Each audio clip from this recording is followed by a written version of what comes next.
Welcome to Politics and Current Affairs here on Quews.news, a platform for overseas Pakistanis to share their thoughts and feelings about the things that matter. Today, we delve into the recent controversial remarks made by Suella Braverman regarding grooming gangs and using them for anti-Pakistani rhetoric.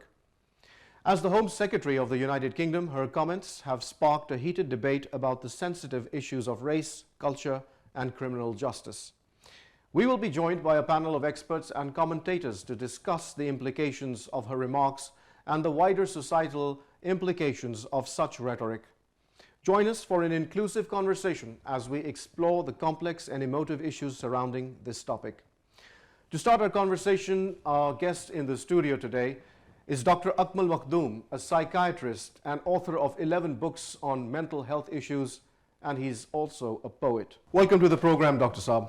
How are you doing today? Very well, thank you very much. Well, as you know, we've been talking about this Suella Braverman issue, and the Home Secretary's remarks are very hurtful against the Pakistani community, and especially singling out British Pakistani men in reference to grooming gangs when clearly the facts point otherwise. What do you make of this statement, and what was the need to single out Pakistanis in this? Well, I won't go to the motivation. I can only conjecture on that, what her motivations were. But the way I look at it is that it opens up 5 avenues of discussion. First of all, it gives us the opportunity to actually address this. So I actually welcome her statement in a way that she has opened up this political and social and ethnic agenda, and she's opened up that door for discussion. And what it does is it opens up in such a way that something that was said and not said, which was believed and which was unarticulated, that gives us the opportunity, this gives us the opportunity to actually address this frontally. So the first frontal discussion is that are British Pakistanis involved in sexual grooming of English, British, white women or girls? If they are they the only group that are doing it? If they are the only group, what makes them vulnerable to it? So, well, there is this report people are touting all over the place that in 2020, when she was Attorney General, she issued a report in which it was 9 out of 10 were white English Christian groups who were, perpetrators. That is for people and statisticians and others to discuss. But what I feel is that this is an interesting opportunity for us to discuss it openly. So that's the first bit. The second bit is that she has identified British Pakistanis as an ethnic minority to address. So when 2 people are having a dialogue, then can we address her as a Buddhist Sri Lankan first migrant married to a Jewish man? So, because if I call you a British Pakistani, you can call me what I am. So let us have a discussion with Suella Braverman. Fernandez was her real name. Well, it's interesting that you mention her background because there was another report in the newspaper recently about a Jewish school headmistress in Australia who was sexually abusing girls in her school. So how do you juxtapose these 2 events? Because sexual abuse, whether it's done by a man or a woman, is still a crime, and it should be addressed without looking at the ethnicity of the person committing that crime. No, the issue here is that we are not the ones who are raising this issue. It is the Home Secretary who has raised the issue. So what we are suggesting here is that there are many aspects of what she's addressed, and what she's opened up a few doors for discussion. So first discussion is, okay, let's do that. Let's look at child abuse and grooming. So what about the Catholic Church, right? the largest abuser of children in the history of mankind is the Christian Catholic Church. And what about other communities where these things happen? British private schools are known for that, So that is one. And the other is the identity politics. So here is an identity. So let's look at identity. So if she wants to talk with the British Pakistani grooming gangs and talks with the community, great, let's do that. But let us all bring in all other communities together, because we're all in it together. The third aspect is the political aspect, purely political. So here is one, the political identity, because British Pakistani is a political identity, isn't it? Right. It's not really an ethnic identity because it's British and a Pakistani. So what does that mean? Is it a kind of a second-class British citizen or whatever? So this opens up that discussion, and we can have that. So we can then talk about the British Sri Lankan, British Indian, British, whoever, African, Nigerian. So then, of course, if we open up that door, then are we going to be looking at all these communities per se? That is the second one. The third one is the political aspect. Now, in terms of the political narrative, identifying and addressing small communities in a negative manner, what is the history, the political history of that? Who in our memory or in our recent history, who was the one who used it? Herr Adolf Hitler used it. 1925, Mein Kampf came out, and what did it say? That the Jews of Germany are incompatible with the safeguarding of Germany or the Germanic race.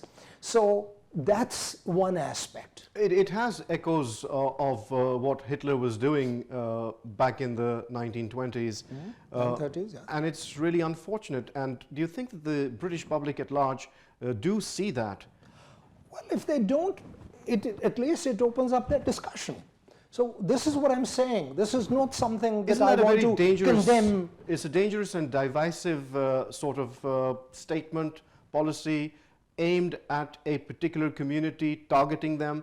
There has to be something more to it than just this statement accusing Pakistani men of being involved in these grooming gangs. No politician makes any statement just like that. Right. There is a massive, there are groups who sit there. There are, sort of, what do you call those groups, the think tanks, and there are political advisors, and there are, so every word that is written is calculated. So this thing that one day she just woke up, Mrs. Braverman woke up and suddenly she had this, little impulse and she said it. Is it possible? Not at all. This was a totally calculated, every word, every nuance, every statement that she made has been rehearsed and considered again and again and again. And she got the approval of her masters, and once she got them. So, that's my conjecture again. I'm not privy to it, but this is what I, It seems like that. Yeah, I mean, I'm nearing 70 years of age. I should by now would have sussed it out. The fourth aspect that I see, the third we talked of the political identity, and of course then we looked at where was the history. So we can say that this is a kind of that discriminatory targeting of ethnic minorities and so on. So this is a political move, and it is a successful political move. Why? Because for the time being, Hitler and the Nazis did regain power. So, but there are lessons to be learned from that, and is not to repeat that kind of behavior. Do you think that those lessons have been lost? How long does one live in the life of politics? 10 years, 15 years, he came into politics. Well, She won her first election in 2015. How many years is that? Right? Eight years? So, I mean, she's not yet 10 years in the parliament, and she's using this. And of course, you know, this is not that elected government. We recently saw some clashes erupt between the Muslim and Hindu community in Leicester. What do you think about that? Do you think there's some connection to this kind of a political statement or rhetoric being used for some nefarious designs? I don't know, but what I would suggest is that that has a different agenda. Because, you know, obviously in various communities there is always a kind of, you know, the homeland influence. So there is a homeland influence on the Indians, and there's a homeland influence on Pakistanis, and the homeland influence on the Sri Lankans, and the homeland influence of Israelis, and so on and so forth. So there is that homeland influence all the time. So, you know, Pakistanis may do things which are due to, so whatever they are doing before the Evan field is the homeland influence, and whatever is happening elsewhere may be the homeland influence from Delhi or whatever. But the point here is that the other bit is the psychology of the minority politician.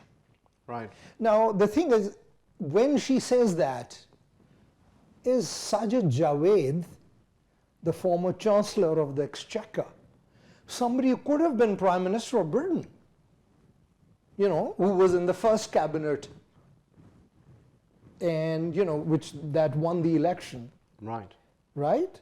So is she including Sajid Javed in it? Is Sajid Javed her boss, her senior in politics, incompatible, who's a leader of the Conservative Party, a leading leader of the Conservative Party, incompatible with British way of life? So that's a question that she should ask him. She did, actually, because she mentioned that in her statement. If you look at the entire statement, she went out to say that British Pakistani culture or Pakistani culture is not compatible with that of Britain. Now, that is another very pointed statement and a dangerous one to make.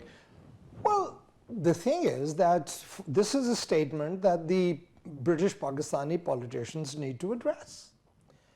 Why is it my responsibility? I'm no, you know, political pundit or anything. You're not a political persona.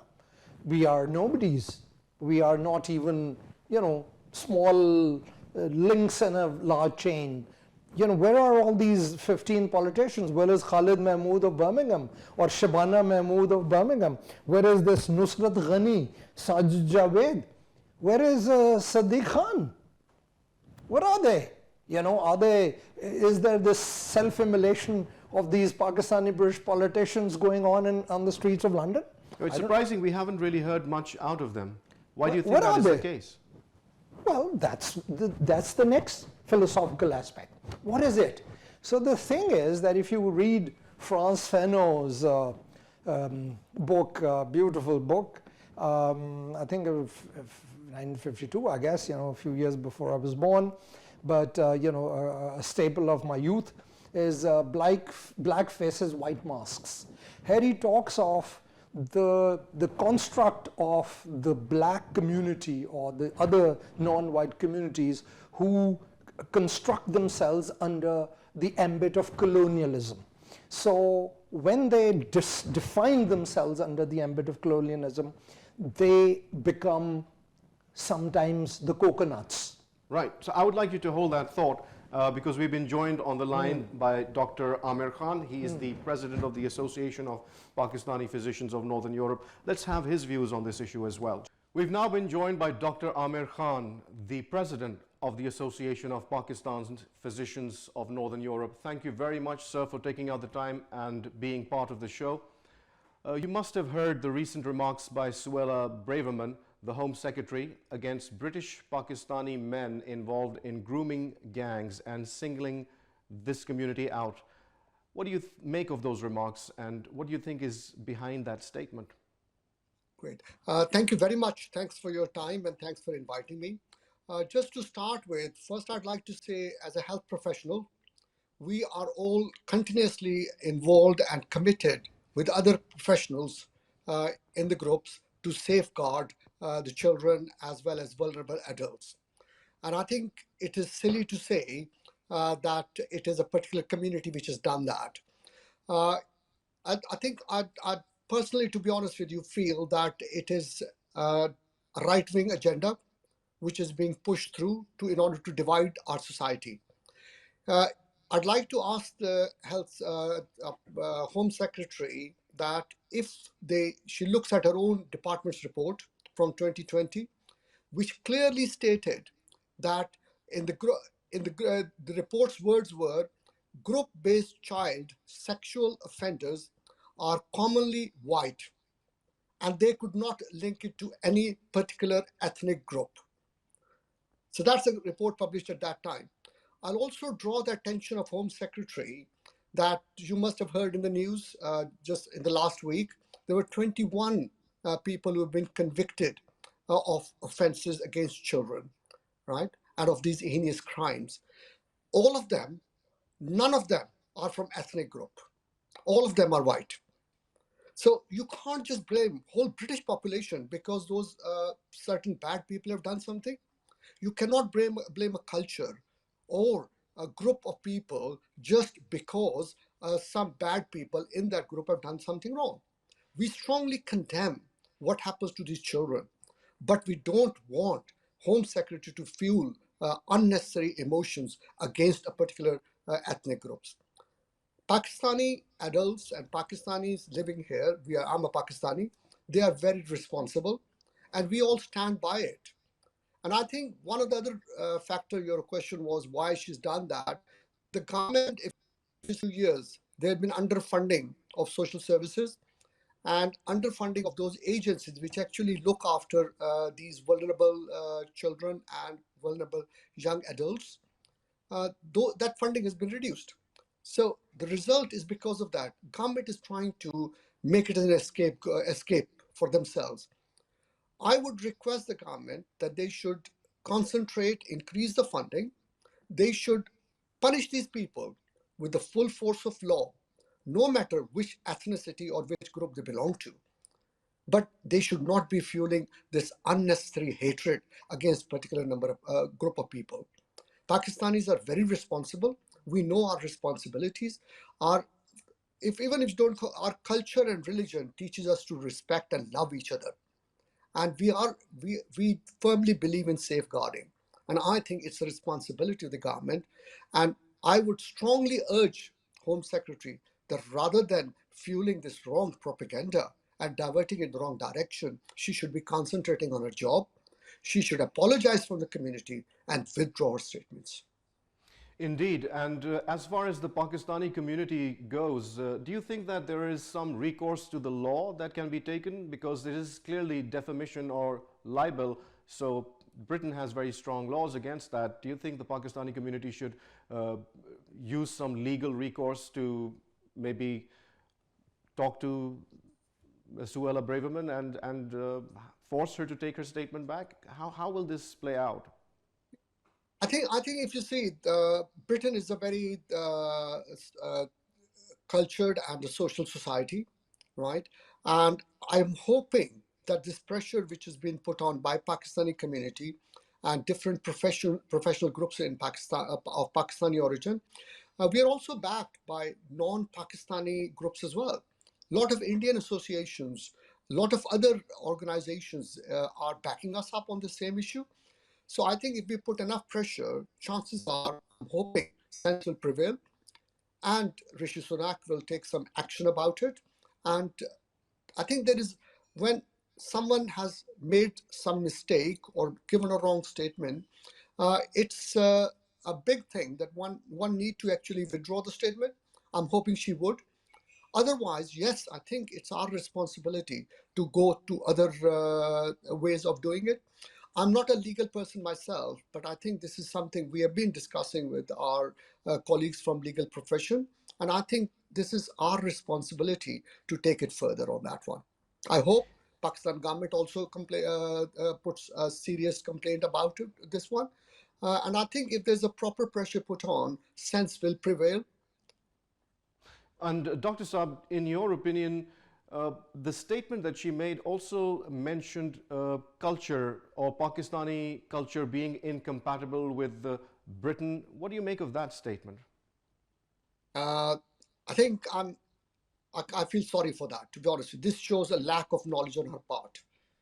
It shows that she doesn't even understand what Pakistani culture and what the Pakistani society is like. I think she needs to mix up with the people. She needs to meet people and understand them. I feel sorry for that, Vara. That's why I was giving you an example. Now, these 21 people who've been convicted in Wolverhampton Court, do you think it's all the British culture is responsible for that? I don't think so. So I think she needs to have some sense about it. And I hope sense prevails and she thinks in a logical way and draws a statement about this one. That's a very valid point. Thank you very much, Dr. Amir, for taking out the time and sharing your views with Quews.news. And hopefully we will be talking to you on other issues as well. Thank you once again for sharing your time with us. Goodbye. Thank you very much. Thank you very much for your time. Well, coming back to the studio, Dr. Akmal, as you were saying about this phenomena of, the coconuts. Coconutism. Yeah, and trying to be more white than the white, or trying to, be more loyal to the king than the king himself kind of mentality. Do you think that is going to be helpful in this particular issue for Pakistanis? There needs to be some introspection as well. I'd like to mention that recently a Pakistani politician by the name of Nabil Gabol, who is from the PPP, made a very sexist and misogynistic remark in a podcast, and now he's been taken to task. He has been asked to show cause for making that statement, and now these kind of issues are not being brushed under the carpet. And this whole idea of male sort of misogyny, chauvinistic approach, and also, sexual sort of abuse that we've seen, it's more of a man problem, or is it to do with any particular kind of ethnic man? I don't think so. I think this is it is a powerful man problem. Because although I don't subscribe to what Jordan Peterson says all the time, but some of the analyses that he's done are valid. It is not the poor black man who's misogynist. It is not the poor brown man who's breaking his back on the streets of Dubai, breaking those stones for making roads and working 18 hours of the day, and then 16 people sleeping in one room. He's not the one who's a misogynist. You understand? It is that feudal, it is that landowner, it is that rich, powerful, who's over and above. I don't know this Mr. Gabol, but obviously he's a politician, so he has to be, his snuff has to be, his snout has to be in the trough. So what I'm suggesting here is that it's a class phenomenon. It is not a man or a female phenomenon. Do you think that powerful women are not misogynistic? They destroy females' lives. Do you think that Margaret Thatcher did not destroy hundreds of thousands of social welfare projects that affected women and mothers? And that's a very valid point. So do you think that when there was a Prime Minister of Pakistan, that she treated women any better than poor women, better than any poor men? So that is the point. The point is that it has got nothing to do with sex. It is everything to do with power. And it's a rather unfortunate situation, and I appreciate your reading of the issue, but we also see that what you're talking about when we see what's happening with Donald Trump and the Stormy Daniels case. Do you think there's any connection to what we're talking about over here? I don't think so, because the thing is that obviously it's the power. So, one thing is for sure, that the dynamics of power are totally different. What Suella Braverman has said here does not affect people in power. That is why they have not said anything. Sadiq Khan hasn't gone out and said he's going to fast until death, until she's sacked. right? You know, he's the most powerful mayor of the largest city in Britain. He can ban her from London. He can have her arrested in London. Well, that was going to be my next question, because there has to be some legal recourse, because as we know, Britain has such strong libel laws and defamation is taken pretty seriously over here. No, I don't So, think anything is going to happen. targeting a particular community, defaming them, The trying thing to is- cause divisiveness, Yeah, all of libel these is issues. very difficult to prove, I mean, from what I understand. Why it is difficult to prove is that, you know, it has to be a lie. So she can always fall behind the fact that there is a percentage. She can always say that, well, that is the case. Right. Yeah, I may have been misguided in generalizing it. Right. I'm sorry, but you know, that is the case. But So- that is the issue, because we're not talking about her generalization. generalizing the entire situation, and she's like painting the entire Pakistani community Yes, in this sort but of that's color. I think that's a very calculated political move. It's an extremely calculated political move, because what happens is that those politicians who believe that they will be losing the next election, and as all the forecasts suggest, that Labour would win and sweep and Tories will lose because of the 15 years of austerity and, you know, whatever shambles that the country is in at this particular moment, Brexit per se, the moral decay within the, you know, the ruling party, and so on. Not that the Labour is any attractive at this particular moment, you know, there are the other side of the coin at the moment. But the issue here is that this is a very, very intelligent, negative, divisive, yes, but for her party, it's a very calculated move. Do you think she's the only one who said it? Not at all. I think, if I'm not mistaken, a few days later, the Prime Minister came out and said, no political correctness will stop us from stopping the exploitation of children. Well, that's a very strange thing to say, and please hold that thought, because we've been joined on the line by Dr. Amara Sohail. She's also with the Association of Pakistani Physicians of Northern Europe. Let's get her views on the issue, Sure. and we'll come back to the discussion. So, Much, Second, for inviting me, and I clearly condemn the statement made by our respected Home Secretary, because it just seems to me that government is developing a very strong narrative towards a particular ethnicity, and I mean, we have no problems with government developing tougher laws to tackle with these predators. But to spread the hatred and racism by mentioning the name of one particular group without any evidence is actually not tolerated, because it has hit not only the sentiments of the Pakistani community, but also millions of British people. Because, of course, like, by diverting their attention towards one particular ethnic group actually is not helpful to create the love and respect for each other in a society. And therefore, I mean, this kind of statements, they come across the expression of a very venomous hatred and a bias. And government should take a notice of that. And I mean, we do deserve an apology, because clearly our respected Home Secretary has overlooked the sacrifices our Pakistani community has made, especially in COVID.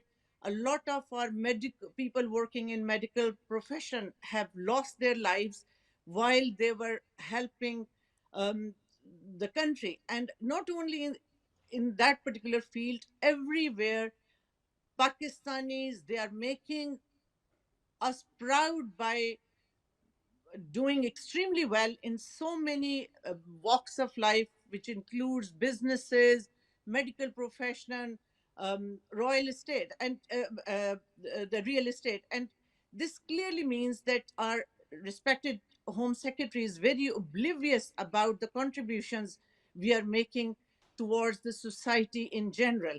And I mean, this kind of comments are not tolerated, and we do owe an apology by the government itself, because clearly they're trying to turn a blind eye to their incapabilities of tackling the problem itself. Because if you look at the figures, the figures of tackling such crimes were much better 7 years ago, because it has fallen from 32% to 11%.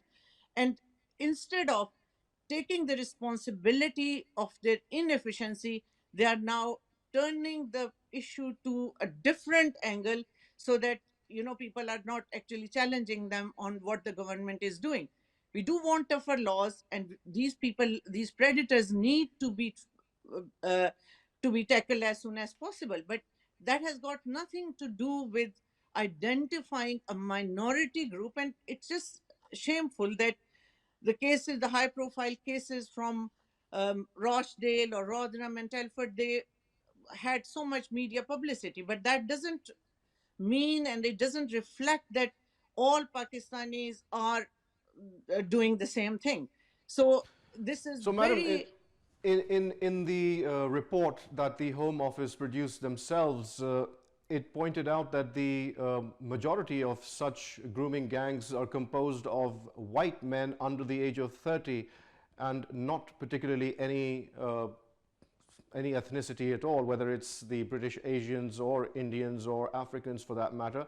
And the majority of these people were white, and that's according to the Home Office's own report. So why do you think she's singled out the British Pakistani men in this particular episode? I mean, we as public, we know this report, and I am quite astonished that before she issued such a statement, was she actually aware of the report that was issued by Home Office itself? Clearly, by highlighting or pinpointing to a particular ethnic group, they will create blind spots while they're tackling this problem. I mean, they should have. We know that this problem was recognized and highlighted before. Why did government not take tougher actions then? Instead, by calling and Asian Pakistanis as predators, that's not going to solve the problem. The problem solving means they have to have tough laws, clear guidelines to law enforcement agencies where there is such cases are reported, because we know that a lot of victims are waiting for the cases to be sorted, and it has taken years to resolve and give the verdict, and that results in frustration amongst the victims and those who have survived these atrocities. And it's clearly it's an indication of a government failure, rather than saying that this community is responsible. Why did you not do anything to tackle with them? Why did they keep a blind eye? And if they were scared that by instigating investigations they will result in racial hatred, I think there should have been better laws to deal with it, rather than issuing such hateful statements, which has really affected the sentiments of millions of people, not only in UK but abroad, because it has defamed our country, and that's very, very unfair, because we know we are making positive contributions in so many possible ways. And when we hear such things, it is really disheartening. Instead of acknowledging the contributions and sacrifices Pakistani community has made towards this society, to bring up such sad statements, is highly unacceptable. And I just hope and wish that government issues an apology, a formal apology, to millions of people all over the world. And Dr. Amara, I would also like to bring your attention to another part of that statement that she made. She also said that the culture of British Pakistanis is incompatible with that of the UK. What do you think about that? I disagree with this statement. It clearly means that she's distant from the local communities. I think she needs to meet with more Asian or Pakistani communities in particular, to understand our culture, our religious limitations, and all that. And just a small minority of people does not is not a reflection of the entire community. This is only a small fraction, and just because these cases they became high profile cases and highlighted a particular group doesn't mean anything. And this should be condemned, because clearly I feel that she was very oblivious, and she didn't know the official report that was issued by Home Office only 3 years ago. And I think for Well, a that report very was high made while official, she was Attorney General working in the Home Office, so she should have known the facts, which clearly stated that it was the majority of white individuals under the age of 30 who were involved in grooming gangs. So I'm at a loss to figure out why Pakistani community in Britain was singled out. That's the real issue. I totally agree, and this is what has resulted in these strong sentiments by our community. Because if she was in as an attorney general, I can't imagine that she was not aware of this report, and this is a very irresponsible act of her. That despite awareness, which I hope she had, she issued such a strong, hateful statement, which without caring about the sentiments of our community. I mean, I think it's just all of us. We all. I mean, there will definitely be a protest against this unless government decides to issue an apology before things become out of control. This is not And do you think acceptable that the to anyone. Pakistani community as a whole should also file some defamation or libel charges against being singled out and targeted like that, as in this manner? I think people are getting together to discuss. Of course, we don't want to create any violence or any unrest in the country, because this will be irresponsible. Of course, we are looking into different aspects of how we can actually put in a formal complaint to the government. But I think there have been people who have expressed their sentiments since this statement was made public, and I'm sure government is aware of it. And it just comes across like it is a personal bias or venomous views about a certain community rather than a fact. And I think I mean, there are more educated people in this country who are aware of that. But for such a statement to come from a very responsible, high profile official, it is extremely hurtful and unacceptable, um, to not us living in this country, but across borders as well. Well, thank you very much, Dr. Amara, for sharing your views with Quews.news. And hopefully we will be talking to you on other issues as well. So thank you once again for your Thank you time. very much, sir. Well, you heard the views of Dr. Amara Sohail, and she's with the Association of Pakistani Physicians of Northern Europe. And there are many like her across Europe, across the world, who have similar sentiments, especially when they were singled out, and it seems to be a political agenda that is being pushed. We'll talk about that more in detail with some more of our guests who like to share their views. And now we've been joined by Dr. Nadeem Sajjad. He is the General Secretary of the Association of Pakistani Physicians of Northern Europe. Thank you very much for joining the program, sir. Sir, as you know, we've been talking about the Suella Braverman issue, where she has made derogatory remarks about Pakistani men in Britain and associating them specifically with grooming gangs. What do you make of this particular statement and this issue, sir? Thank you very much for inviting me to take my views on this very important issue. So first of all, I like to mention that national TV, a platform given to Honorable Secretary, was highly questionable because she has already in battle within the Conservative Party. So who should represent newly formed seat due to the boundary changes?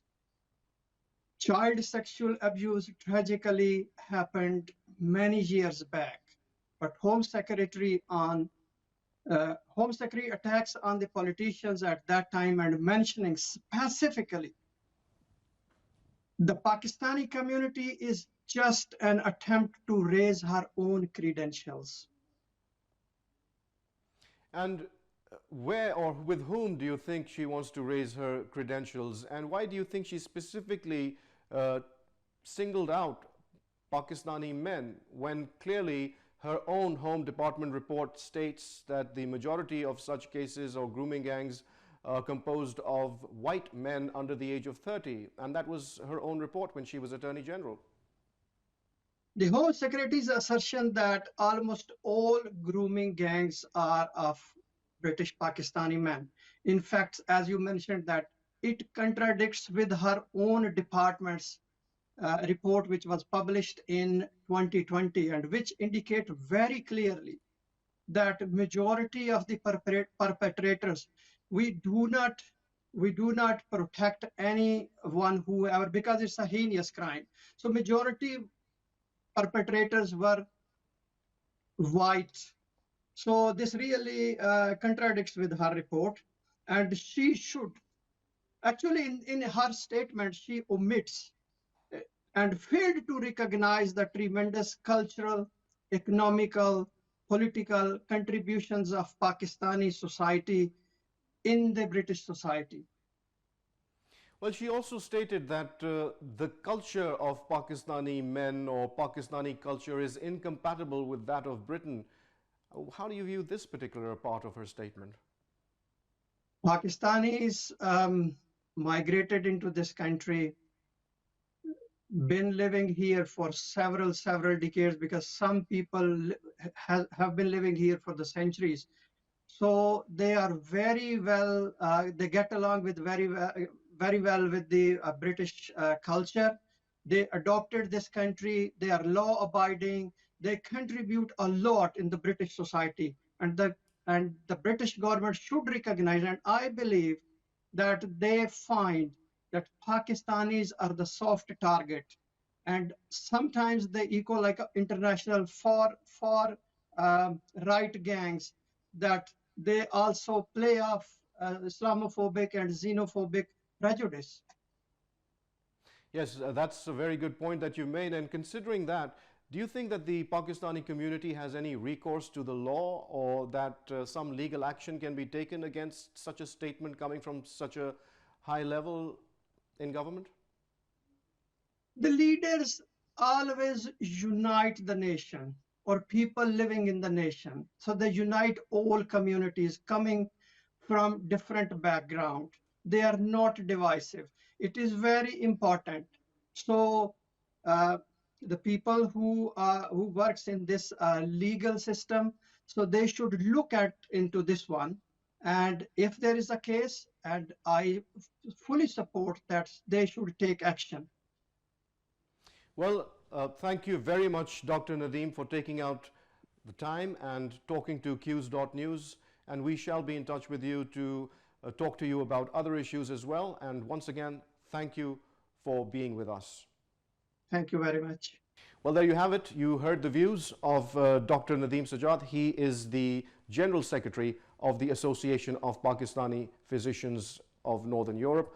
And generally across the board, we've spoken to a number of people, and all of them agree that such a divisive what's the right word for it? Such a divisive idea, pointing out Pakistani men specifically for this issue, it's not the right way to go, and it's just creating more divisions in society, and it's also diluting the real issue, which is protecting children and the vulnerable. And now we've been joined by Dr. Irfan Akhtar, the former president of the Association of Pakistani Physicians of Northern Europe. Thank you very much for sharing your time with us, and welcome to the program, sir. Thank you very much. Thanks for the invitation, and it's great to be on your panel. So as you know, Suella Braverman recently made some remarks against the British Pakistani population in reference to grooming gangs, and it made quite a stir across the board. What are your views on that statement, sir? I must say I was quite shocked at the generality of that statement. There is a big population of Pakistani people who are from Pakistani descent working in various strata of the society. They are contributing greatly to the society, to the development. I am belonging to NHS sector, and we are about 15,000 doctors working in NHS, and they're giving excellent service. To give a statement which kind of, with single brush, kind of taints the whole Pakistani community was, at the best described, very regretful. Yes, unfortunate. And it seems that it's a very targeted statement with a pointed political agenda. Would you like to comment on that? Where do you think that's coming from? I think that's very sad affairs to be discussing this issue, both politically, personally, or even societally, that whilst we are doing every possible way to bring bridges or build bridges between societies and have some harmony among them, such statement which kind of isolates one single element of that, it is nothing but regretful. I don't think this is going to reap any good fruit. It is evident by the previous history that every time you kind of put in this statement, the hate crimes, isolation of certain people in terms of racial abuse increases, and that doesn't help the purpose. If at all the purpose is to bring harmony and bring peace, and give people a platform where they can work for their livelihoods and cater for their families, and live the dream to be in UK. I think that doesn't help that sentiment at all. And do you think that this statement also comes under the umbrella of defamation or libel, and that some legal action can also be taken against such a statement being made on such a high level? I think that has that has to be looked by legal people, whether it is coming under that, but it is certainly very hurtful. It is certainly taken up with the great dissent by all Pakistani doctors I've talked to, and even people who do not belong to my profession. They feel hurt, they feel let down, and they feel that they have been isolated by the very government they've been supporting. So I think in all, this is not helping any cause. In fact, it is detrimental to any racial harmony which we are trying to develop. We have been working very hard amongst at every level we possibly could to bring in all sectors of civilization together, or whether they are professionals or non-professionals, from whichever country they belong to. When we are in UK, we are all British citizens, and to isolate one strata of population is not helping at all. Whether it is how far it can go legally, I think I would leave it to legal experts, but it certainly needs addressing. And if you look at the Home Department's own report on the matter, it pointed out that the majority of perpetrators of these grooming gangs are white men under the age of 30, and blaming the Pakistani British male population is also factually incorrect. So what do you think about that? So in many ways, it is not possible for anybody to defend what people who were sentenced what they did. That was something which was wrong, both culturally, both as individuals, and both as a group. So we're not defending that. But to say that it is purely Pakistani problem, I think that's not only factually incorrect, but it is giving very wrong messages, and wrong messages coming from such high level of government. I think that is not helping at all. This is going to incite more hate kind of crimes, more racial crimes, which we are trying to prevent.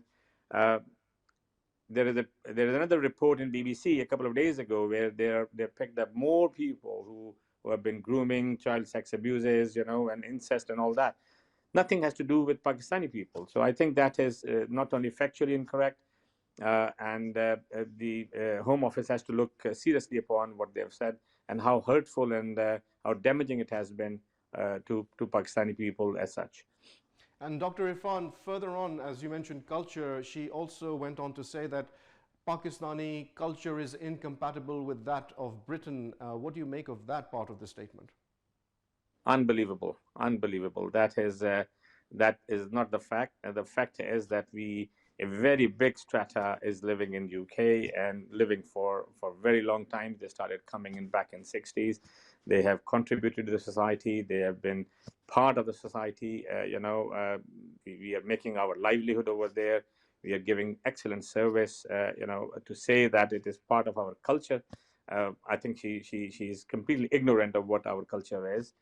She has not been fed properly. She has not been, informed by the people around her that it has got no bearing to our culture at all. We both as a Pakistani culture, but both as a Muslim culture, this does not unify with that at all. And I think she's very, very misinformed about that. Well, Dr. Irfan, thank you very much for taking all the time and sharing your views with Quews.news, and hopefully we'll be in touch with you on further issues as well. Once again, thank you for your time, sir. Thank you for giving me the opportunity. Thank you. Well, there you have it. Those were the reviews of Irfan Akhtar. He was the former president of the Association of Pakistani Physicians of Northern Europe. And now we're talking to Dr. Usman Khan. He's with the Association of Pakistani Physicians and Surgeons. Welcome to the program, sir. Ji, Assalamu alaikum. Thank you very much for inviting me.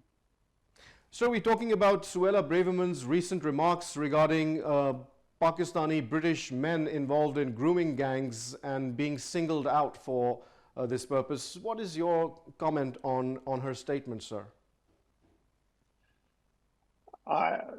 We were all shocked to hear her comments because the most inflammatory thing in her comments was to singling out Pakistani men. I mean, she's the Home Secretary.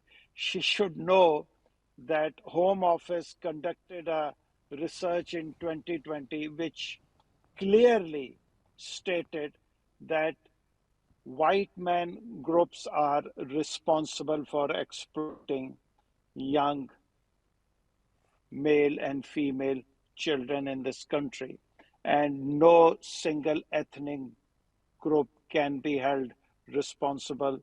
And still she goes ahead, not knowing her departmental research, about such inflammatory remarks, and for a politician to be so biased, racist, and vindictive, I just could not imagine. I think the most important thing for her is now to come out openly and to apologize. We have written to Prime Minister about it, and still we are waiting for an open apology from Home Office, from Suella Braverman. And here is our Prime Minister who's talking about inclusivity, diversity, and these are really at a wrong time, and they are completely uncalled for. And why do you think that she pointed out towards Pakistani men specifically, sir? What was the reason behind targeting Pakistani men specifically? Is there a reason behind that, in your opinion? I don't know. It could be anything. It could be Islamophobia. Who knows? It could be because of Mrs. Suella Braverman's background. It could be any of those things. So, why single out Pakistani, Asian, especially Pakistani men? We don't understand that. I think this is completely wrong, and that needs to be looked at by Home Office, and an apology be submitted. In fact, we have even asked Prime Minister to sack her, but I'm sure he'll find it difficult to do that because it's politics. But in politics, they need to be aware of other religion and nationalities' sentiments also. This is not right what they have done. Do you think that the Pakistani community can take legal action, maybe bring a class action lawsuit against such defamatory language being used against them? Is that also possible? I think it can be done because there is enough written evidence, there is evidence in literature that what she has said is wrong. So yes, it can be done. If there are a lot of pressure groups which we have already approached who have sent letters. We have also asked Prime Minister to meet us face to face. And if nothing happens, then yes, why not? That option will always be there. Well, thank you very much, Dr. Saf, for taking out the time and talking to Quews.news. And we hope to talk to you further on issues that affect the Pakistani British community at large. And thank you once again for your time. Thank you very much. I'm very grateful. We've also been joined on the line by Annie Heather. She's a teacher at the Glasgow City Council. Welcome to the program, Annie.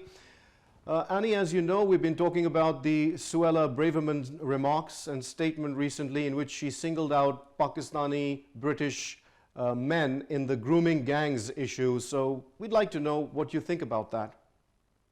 I think I'm disgusted with the opinion of our Home Secretary. She should not generalize people in such way, because I have got two young sons and they're 16 and 17, and I would not like anybody to think like that about anybody, and especially targeting Pakistani British community, which is completely wrong. This is why I'm appalled. And so, in your opinion, how do you think the British Pakistani sentiments have been hurt by Suella Braverman's statement? And what recourse to the law, if any, do we have? I think we are all angry. We feel humiliated that this is not the way that anybody in government should pay remarks about any community. This is targeting British Pakistani community, which is wrong. This is what I think. And do you think that there's a reason for the British Pakistani community to raise their voice against this? Of course, and, yes. What should follow from this? Do you think the Home Secretary should apologize and walk back those remarks? Because they're also factually incorrect. I think it is factually incorrect, absolutely, but she should apologize and she should also resign, in my opinion, because she's targeting British Pakistani community, which is wrong. Right. And anything Because else that you'd like to add? This is completely wrong to say, to pay remarks like this. Okay, and obviously your sentiments have also been heard just like everybody else across the board. What else do you think the British Pakistani community should do to address this issue? I think we should all get together, write letters to the government authorities to tell her to resign, basically, because this is wrong. All right. Thank you very much for sharing your views with Quews.news. We were speaking to Annie Heather, a teacher at the Glasgow City Council, and she very rightly said that Braverman's comments are wrong, and therefore some action should be taken by the government on this rather evil propaganda. Mr. Tariq Dar, MBE, and the chairman of the London Muslim Forum, has sent a message to Quews.news on this issue of Suella Braverman's statement. Let's have a listen. And on the question of Suella Braverman, Home Secretary's comment about overseas Pakistanis, I think she's a controversial figure when there are 86% of the offenders in this country who are white, and she goes and names Pakistanis that they are the offenders. This is not called for. We should protest at the highest level. We have written to Rishi Sunak, the Prime Minister, that he must sack the Home Secretary. She's lost the confidence, not only Pakistanis, the community at large. And there's no need community feel threatened after her comments. We got so much to contribute. We have contributed so much to this civil society in this country. Our elders been here over 60 years, and we virtually built this country up. So we feel that there was no need for these comments, and Suella Braverman should be sacked as a Home Secretary. Thank you. So once again, coming back to the studio, sir, as we were talking, what do you think is the way forward? How do we deal with this particular issue? How should it be addressed? I think that this is a political statement, a political strategy, and it is not only Suella Braverman who picked on it. The Labour leader, Starmer, he also came on LBC, and I think 2 days later he said that he vigorously pursued these grooming gangs and he made sure that they're punished. So it's not a singular party, singular attack on one community. I think both these parties have seen that to appeal to the racist element, to the discriminatory element, to the xenophobic element within the population, a small minority I would say, but a vigorous one, they will have to appeal to that group by targeting one particular community. They can't attack the Jewish community because they'll be wiped out from the face of the earth because of the unity and effective communication and solidarity of the Jewish community. They will be devastated financially and otherwise if they did it to the Indian or the Hindu community because of the massive financial investment and unity of the Hindu community. They would get away with it against the Pakistani British community because British Pakistani community at this particular moment is rudderless. It has no leadership.